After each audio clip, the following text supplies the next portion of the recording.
إن الحمد لله نحمده ونستعينه ونستغفره ونؤمن به ونتوكل عليه ونعوذ بالله من شرور أنفسنا ومن سيئات أعمالنا من يهده الله فلا مضل له ومن يضلل فلا هادي له ونشهد أن لا إله إلا الله وحده لا شريك له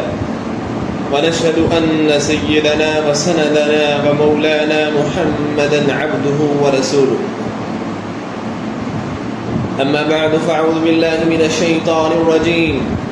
بسم الله الرحمن الرحيم قال الله تبارك وتعالى في قرآن المجيد والفرقان الحميد فإن آمنوا بمثل ما آمنتم به فقد اهتدوا وإن تولوا فإنما هم في شقاق فسيكفيكهم الله وهو السميع العليم قال الله تبارك وتعالى في مقام آخر قل لا أسألكم عليه أجرا إلا المودة في القربى ومن يقترف حسنة نزد له فيها حسنا إن الله غفور شكور وقال رسول الله صلى الله عليه وسلم الحسن والحسين سيدا شباب أهل الجنة وقال رسول الله صلى الله عليه وسلم من أحب الحسن والحسين فقد أحبني ومن أبغضهما فقد أبغضني أو كما قال صلى الله عليه وسلم صدق الله وصدق رسوله النبي الأمي الكريم ونحن على ذلك لمن الشاهدين والشاكرين والحمد لله رب العالمين إن الله وملائكته يصلون على النبي يا أيها الذين آمنوا صلوا عليه وسلموا تسليما اللهم صل على محمد وعلى آل محمد كما صليت على إبراهيم وعلى آل إبراهيم إنك حميد مجيد اللهم بارك على محمد وعلى آل محمد كما باركت على إبراهيم وعلى آل إبراهيم إنك حميد مجيد کردار مصطفیٰ کا ستارہ حسین ہے دین نبی کے حفظ کا نعرہ حسین ہے سجدے میں سر حسین کا دیتا ہے یہ خبر خلد بری کا ایک نظارہ حسین ہے ہر قلب کی صدا ہے پیام حسین ہی ہر شخص کہہ رہا ہے ہمارا حسین ہے یوں تو کائنات میں سب سے عزیز وہ یوں تو کائنات میں سب کو عزیز وہ مجھ کو ندیم جان سے پیارا حسین ہے محترم سامعین واقعہ کربلا کو آج کئی سو سال گزر چکے ہیں یہ ایک ایسا المناک سانحہ تھا جو مسلمانوں کے انسانیت کے دل سے کبھی محو نہ ہو سکا یہ واقعہ حضرت حسین رضی اللہ تعالی عنہ کی شہادت کے ساتھ وابستہ ہے جو علی المرتضیٰ کے بیٹے رسول اللہ صلی اللہ علیہ وسلم کے نواسے خاتون جنت کے لخت جگر تاریخ گواہ ہے کہ اس واقعے سے انسانیت میں سیاسی دینی اور اجتماعی اثر انداز ہوا مولانا ابو الکلام مرحوم کہتے ہیں کہ خلفائے راشدین کے بعد اگر انسانیت میں دینی سیاسی اجتماعی کوئی بات اثر انداز ہوئی ہے تو وہ واقعہ کربلا ہے خلفائے راشدین کے بعد واقعہ کربلا کا انسانوں کے دلوں میں اثر ہوا اور اس بات میں کوئی مبالغہ نہیں کہ جس قدر اس واقعے میں لوگوں کے آنسو بہے اس قدر اور کسی واقعے میں آنسو نہیں بہے کیا یہ واقعہ صرف آنسو بہانے کے لیے ہے یا گرہ زاری کرنے کے لیے ہے؟ نہیں، بلکہ یہ واقعہ اس بات کا سبق دیتا ہے کہ حضرت حسین رضی اللہ تعالی عنہ نے جابر ظالم کے سامنے کلمہ حق کہا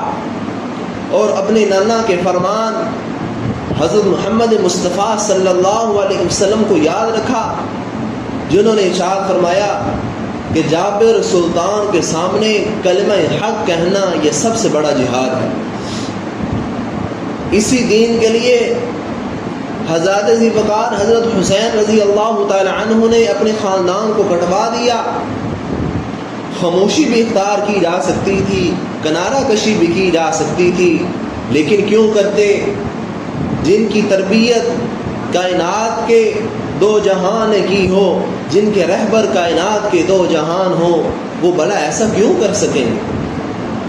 انہیں ایسا ہی کرنا چاہیے تھا جیسا انہوں نے کیا۔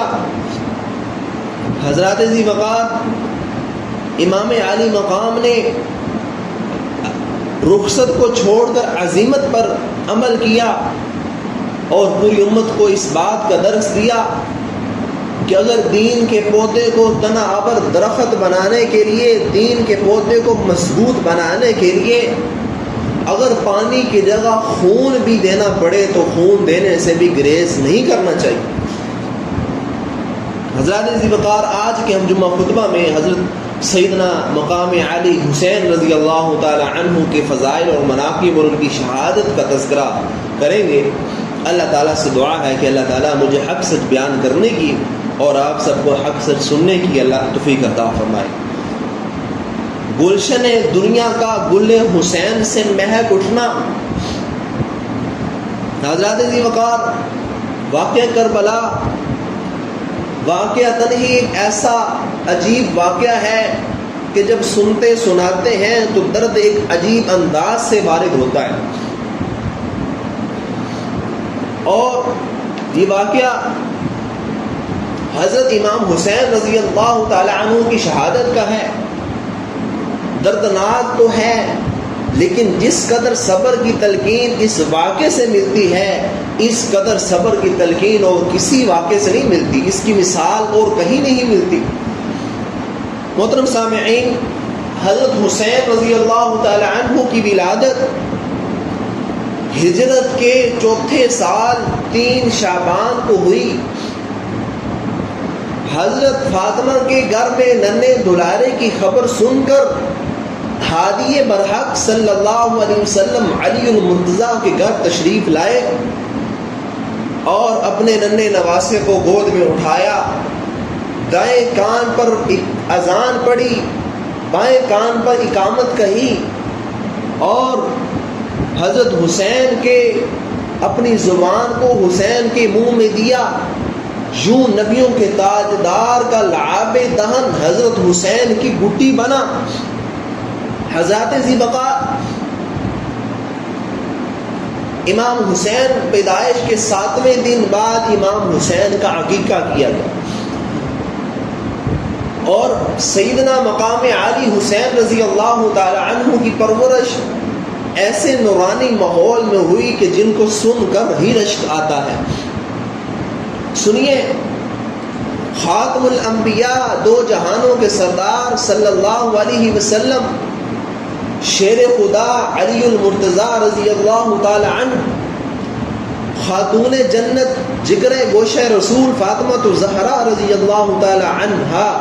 یہ آپ رضی اللہ تعالی عنہ کے استاذہ تھے، استاد تھے۔ حضرت ذی وقار ایک طرف نبیوں کے سردار جن کا زندگی کا مقصد انسانی تخلیق کی تکمیل کرنا تھا، دوسری طرف شیر خدا علی المرتضیٰ رضی اللہ تعالی عنہ کہ جنہوں نے اپنے عمل سے خدا کی مرضی کے خریدار بن چکے تھے، تیسری طرف فاطمہ الزہرا خاتون جنت جنہوں نے اپنے عمل سے رسالت نبوی کا پیغام انسانیت تک پہنچایا، اور اسی مقصد کے لیے اللہ نے ان کو پیدا فرمایا۔ حضرت ذی وقار ایسے ماحول میں جن کی پرورش ہو، وہ کیوں نہ حق والے پیدا ہوں گے، کیوں نہ ہدایت پر ہوں گے۔ حضرت ذی وقار امام حسین کہ جن کی ولادت کی خبر پہلے ہی خواب کے اندر آئی، خواب کے ذریعے بشارت دی گئی۔ مستدرک للحاکم میں روایت موجود ہے، اب حضرت عباس رضی اللہ تعالی عنہ کی اہلیہ ام الفضل روایت کرتی ہیں، کہتی ہیں کہ میں ایک مرتبہ آپ صلی اللہ علیہ وسلم کی خدمت اقدس میں حاضر ہوئی اور عرض کی یا رسول اللہ آج میں نے بڑا ہی عجیب خواب دیکھا ہے۔ آپ نے کہا بتاؤ کیا خواب ہے؟ کہنے لگی کہ بہت سخت خواب ہے۔ آپ نے فرمایا بتاؤ تو صحیح کون سا خواب دیکھا ہے؟ ام الفضل کہتی ہیں میں نے کہا یا رسول اللہ میں نے خواب دیکھا کہ گویا آپ کے جسم کا ایک ٹکڑا کٹ کر میری گود کے اندر آیا ہے۔ آپ صلی اللہ علیہ وسلم نے تعبیر بیان فرمائی اور کہا بہت ہی اچھا خواب دیکھا ہے تو نے۔ خواب کی تعبیر یہ ہے کہ حضرت فاطمہ کے گھر میں بیٹا پیدا ہوگا جس کو تو اپنی گود میں لے گی، تو اس کو دودھ پلائے گی۔ ام الفضل کہتی ہیں کہ اسی طرح کچھ دنوں بعد حضرت فاطمہ کے گھر حسین پیدا ہوئے۔ اسی طرح جس طرح نبی نے فرمایا میں نے گود میں لیا، دودھ پلایا۔ ایک مرتبہ کہتی ہیں کہ میں آپ صلی اللہ علیہ وسلم کے پاس آئی، حسین کو گود میں اٹھایا ہوا، آپ صلی اللہ علیہ وسلم کی گود میں حضرت حسین کو ڈال دیا۔ آپ صلی اللہ علیہ وسلم کی آنکھوں سے آنسو رواں ہوئے میں نے دیکھے۔ میں نے پوچھا یا رسول اللہ آپ پر میری ماں باپ قربان ہوں، کیا واقعہ پیش آیا؟ آپ صلی اللہ علیہ وسلم نے فرمایا ام الفضل میرے پاس جبرائیل آئے تھے